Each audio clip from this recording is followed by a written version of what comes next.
Good afternoon, everybody. How's everybody doing today? Everybody got their headphones on? All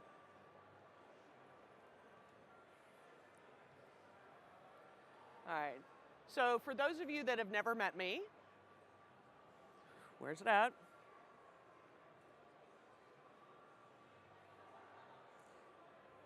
Do we have my deck up and ready to go?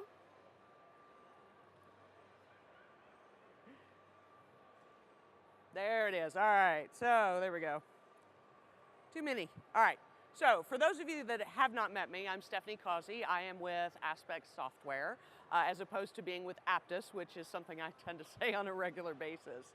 Aspect Software is a company that delivers what we call customer experience software to large enterprises. So we work with a lot of the biggest banks that you can think of. We work with a lot of different airlines, but we basically deliver the software that helps these companies interact with their customers. That could be via IVR, it could be via chatbots, it could be managing that contact center like workforce optimization, workforce management tools. Those are the types of tools that we provide to our customers so that they can better engage with their customers. So, as I'm sure you can imagine, as a software company, for us, renewals are extremely important. They make up about 47% of our annual revenue comes from those renewals. And when we were starting to take a look at, we were on an Oracle EBS environment, we were making this massive move to a cloud environment, we needed to engage with a vendor, a partner, who could help us with speeding up the whole quote to cash process, specifically focusing in on quoting and CLM. We are also in the process of moving from being an on-prem software company, providing the hardware, the software, all of those different pieces that you might need, to moving to a cloud solution. We had a previous CEO that described it as if you are moving through the belly of a fish. And eventually you get pooped out, but that's a whole different part of the story. So we are getting close to being at the end of that cloud conversion journey, but we have to be able to manage both these ongoing on-premise customers. They're the ones that are renewing. It's almost like free money, but we have to make sure that we're continuing to engage and renew those customers along the way, while we're also learning how to manage the subscription renewals and making sure that we keep those, they kind of get handled a little bit differently. There's a fewer moving parts in subscription, but there's a lot more detail that you have to keep up with. So, the types of challenges that we were facing, number one, speed. At one point I was told that on average for an on-premise quote, it was taking about 6 months to get from the initial engagement to an actual quote that could be handed over to the customer. And not only that, it was in a spreadsheet. So we were handing these massive organizations a spreadsheet and saying, hey, here's your quote. Not probably the most professional option that you can employ to provide a quote to your customer. We also, we really had no visibility into our ongoing funnel at all, our opportunity funnel. And we really had no visibility into our renewals funnel. Basically, at the beginning of every quarter, my team was handed a spreadsheet of all the renewal opportunities for the next quarter. So somebody was basically compiling the spreadsheet during the previous quarter and then handing it to us so we could upload it into Salesforce so somebody could then take that spreadsheet and work with the customer to try to renew. So I'm sure you can imagine our CFO was very frustrated by the fact that he had zero visibility except for that single quarter into what our renewals funnel was. Well, when that's 47% of your revenue, that's not a good thing, not at all. And we also, and I'm sure everybody can sympathize with this, especially if you're just starting your CPQ journey, we had horrible data.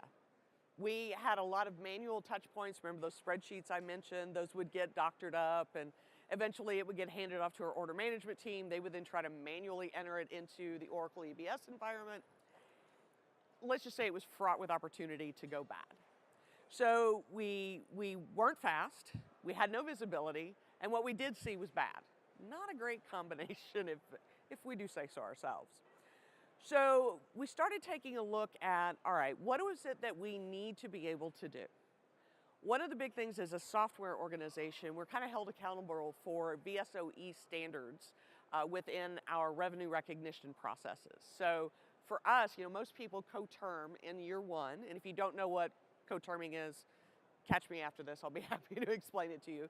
But we don't co-term in year one like most companies do, we co-term in year two. And basically what that means is you can have two different streams of the same product. You've got, say, customer buys 100 in January, and then they buy 50 more in March. Well, at January of the following year, when it's time to renew, that other 50 doesn't get added in until they hit the second year. So we're constantly having to carry these multiple revenue streams for the same products. So we needed to be able to co-term or bring those back together so that we didn't end up with a mess within our asset line database. We also were looking at the ability to auto-renew. Remember I mentioned that the CFO was pretty upset that he had no visibility into the funnel? Well, with the ability to auto-renew, at the moment that an opportunity is closed won, we wanted that next one to automatically get created for a year later. So that way we constantly had that rolling 365-degree view of our opportunity funnel specifically for renewals. And then we also wanted to have the opportunity to manage those opportunities like we managed our new logo opportunities or add-on opportunities. At renewal, we wanted the visibility, we wanted to understand what it was that our customers have so that we could also look for opportunities to upsell, to do upgrades, to add on. All of these different opportunities were kind of getting lost along the way because our renewals were crammed in so tightly and we only had spreadsheets, so there was no opportunity to even make recommendations for ways to improve. So these were some key considerations for us as we were beginning to start our Apttus journey. How were we going to get all of this implemented? We wanted to make sure that we were able to tackle the majority of these requirements. And the good news is that with some help, we're still on the journey, but we're 90% of the way there. So I kind of mentioned that we were moving from an Oracle EBS environment to a cloud environment. Well, this gives you an idea of what it is that we actually implemented.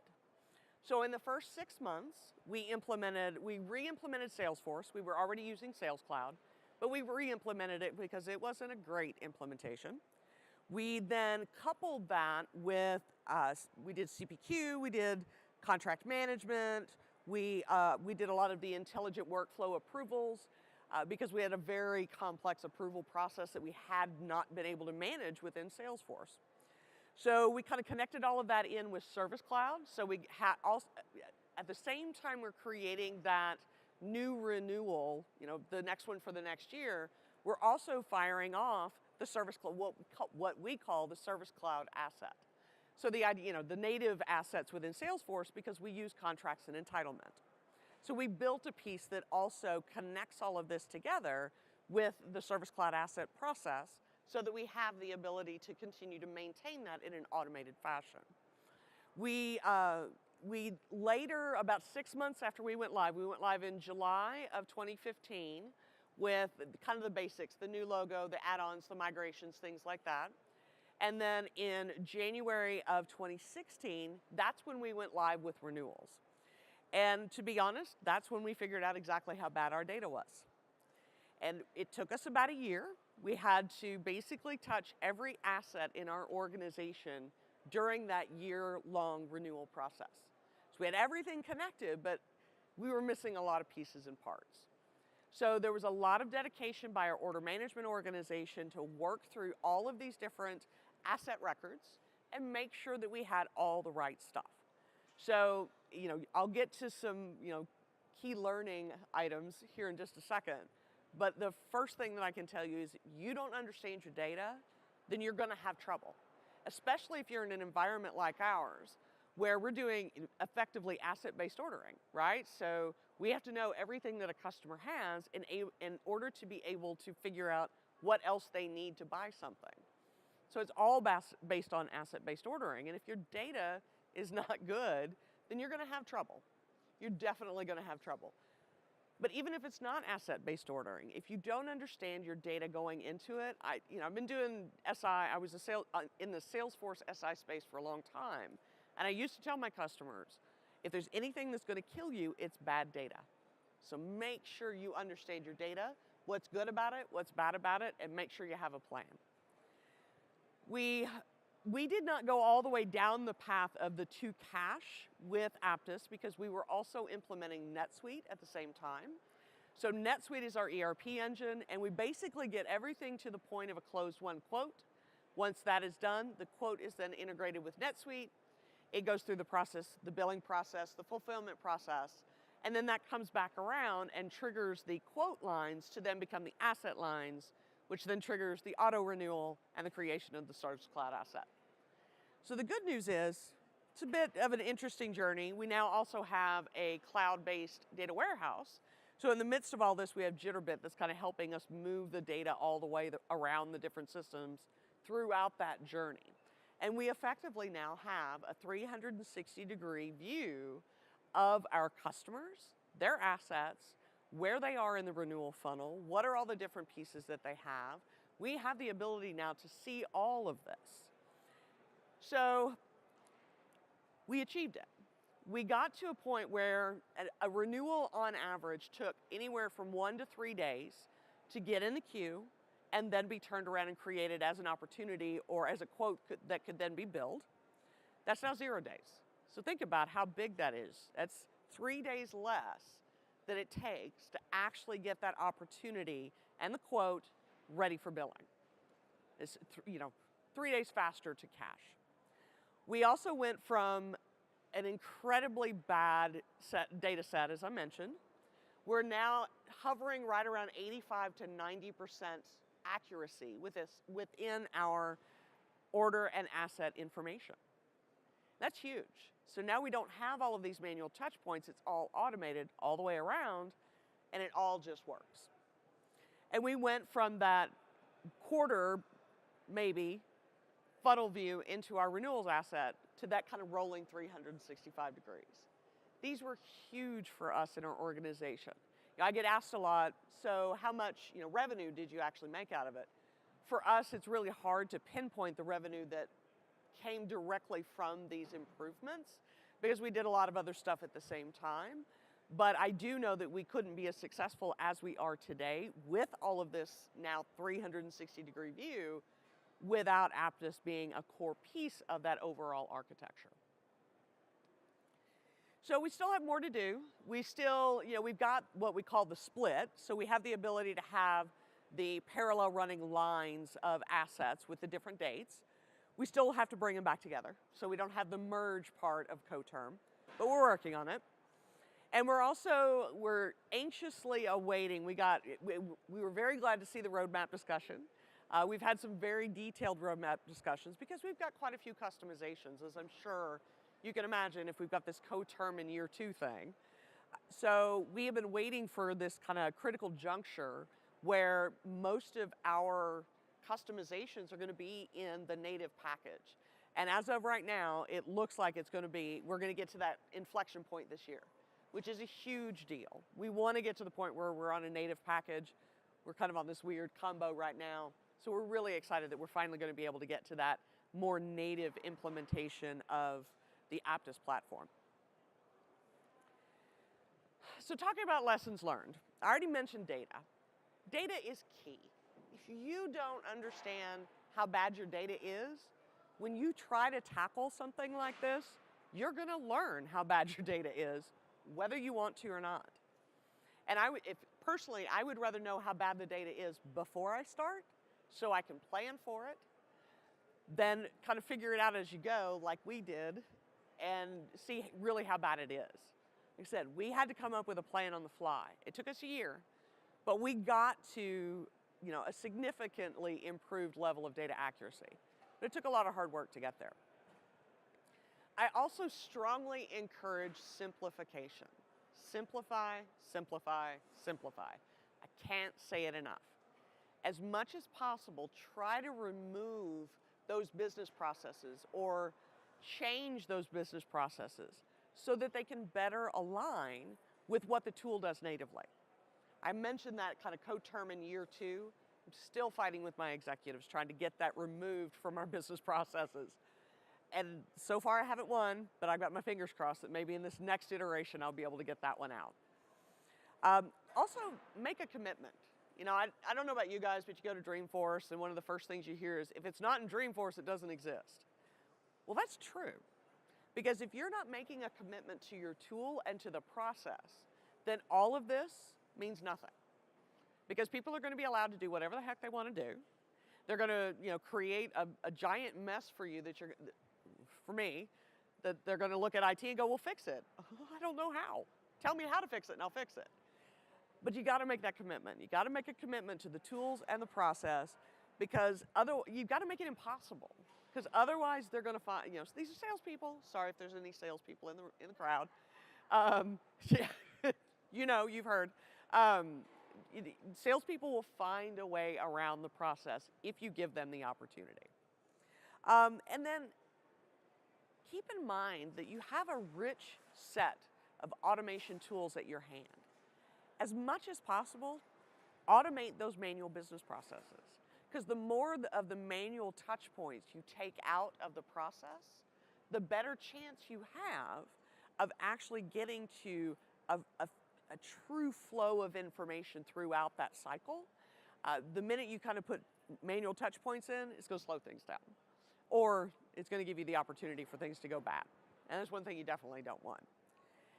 And then, the reason why they keep asking me to get up here and talk about this is because one of the things that we did, and I'm incredibly proud of the team that I have, we pushed hard. We never stopped and said, we can't. We just said, we're going to do this. And in 6 months, we went from on-premise Oracle EBS environment that was 11 years old on Unix systems, the Oracle EBS environment was 26 years old, and the Unix boxes that they were on had not been shut down in 11 years. We were fully waiting for those servers to just fall over, and we were going to be in trouble. We went from that, nobody knew how to support it anymore, it was a complete and total disaster, to an environment that it's cloud first. It's end-to-end cloud. I don't have to have server conversations anymore. I talk to my infrastructure guys and I'm like, look, I need you to spin up a new Azure cloud environment for me. That's the only conversation I have to have with them anymore. And we were able to do that in 6 months. And it takes dedication. It takes you looking at it and going, you know what? We're going to push hard. It can be done. It's not easy, but it can be done if you're willing to dedicate yourselves to it and just push to get it done. So that is where I was as of a year ago. So now I'm up here a year later and you're like, why are you talking to me about this stuff again, right? So let's talk about what I've learned in the year since then. Data is still key. Remember those opportunities I mentioned about salespeople being able to go outside the process? I actually have an email where a salesperson said, well, it's easier to do new logo. So instead of doing, going and finding all the assets and doing a renewal, yeah, I just did another new logo. And you guys will take care of it on the back end, right?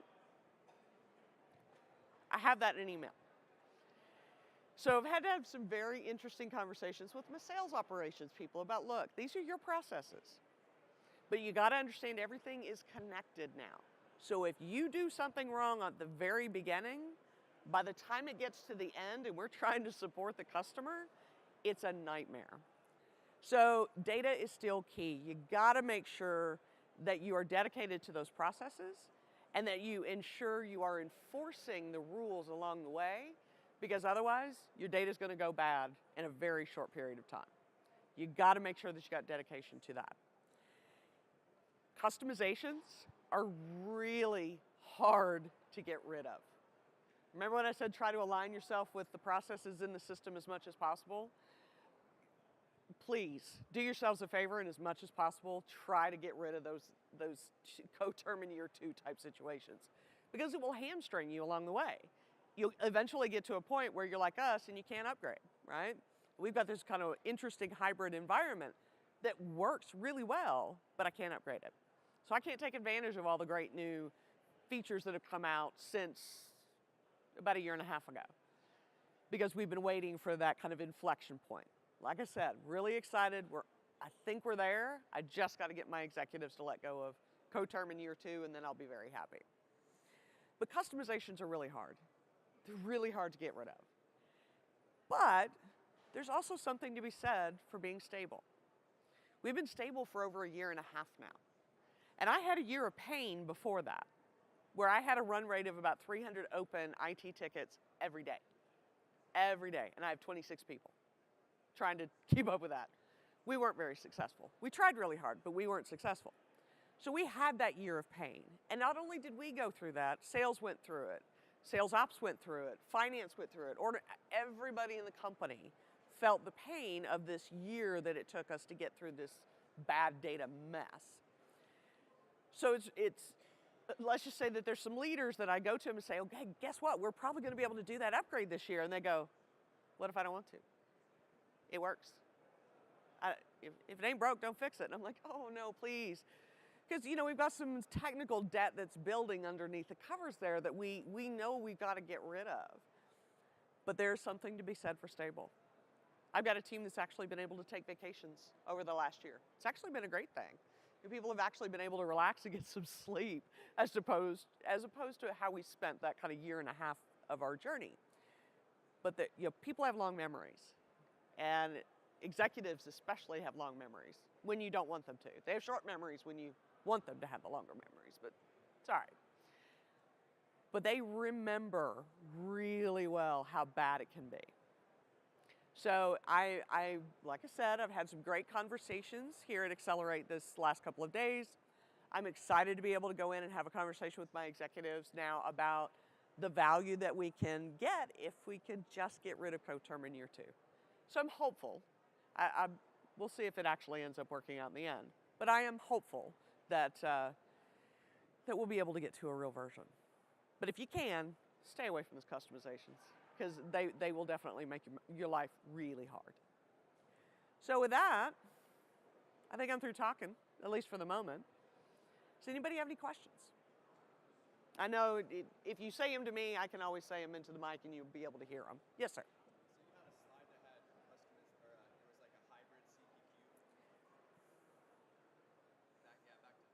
That one? Yeah, so you have Service Cloud chained to this hybrid CPQ. Yes. What is this hybrid? So the question is, if you'll notice that there's a hybrid CPQ there under 2017. So because we had the co-term in year 2, we are on a version of asset-based ordering that is not a full version. It's not even a real version. It's based on the functionality, the customized functionality that we implemented in 2015. But in 2017, we actually put an Angular UI skin. So we have a custom skin on top of that old ABO functionality. And then shopping cart is actually a real version. So we're kind of in this, we are on a version for the shopping cart, but the ABO is still in a hybrid, weird custom version just for us. Okay? Any other questions? I'll try to see. All right then. Well, I'm going to be around for a few more minutes. If anybody thinks of anything, feel free to kind of come grab me to the side. Thank you so much for your attention today, and good luck on your journey.